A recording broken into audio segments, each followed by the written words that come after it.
Moi, je la connais en tant qu'écrivaine. Elle a une bonne production.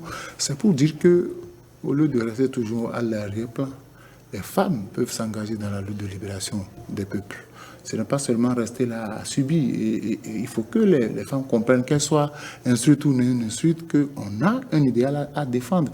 Parce que si vous n'êtes pas là, il faut prendre les décisions. Si vous n'êtes pas là, on est soi-même aguerri pour défendre ses propres causes. Elle, à travers ses écrits, à travers sa fonction de journaliste, elle a défendu les causes des peuples africains. Et je voudrais que les autres femmes lui emboîtent le pas. Voilà des personnalités qui ont su affronter les difficultés. Quand vous êtes de sexe féminin et que vous vous engagez dans ces luttes-là, surtout éveil de conscience, dénoncer l'état de la colonisation, dénoncer la mauvaise gouvernance, vous êtes mal vu par les hommes. Elle n'a pas vécu de façon inutile. Elle a marqué sa génération et je voudrais que beaucoup de femmes lui emboîtent le pas.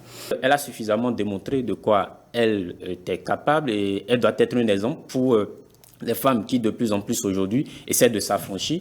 Aujourd'hui, on parle de féminisme, on parle de protection de la femme. Aujourd'hui, au Bénin, on veut que les femmes aillent beaucoup plus au devant de la scène. Et je crois qu'elle est un exemple. Et si une femme veut véritablement s'affranchir, je crois qu'elle doit retourner lire beaucoup sur Marie Scondé. Et celle dont nous parlons aujourd'hui a apporté des valeurs, notamment sur des questions concernant l'esclavage, des questions concernant les femmes. Et il y a derrière elle un engagement personnel qui appelle un engagement collectif à défendre les femmes, à défendre ce qui est bien dans la communauté, et c'est un exemple à suivre. Mais le mieux, c'est qu'après elle, qu'il y ait des personnes qui continuent de faire la lutte et faire la lutte comme elle.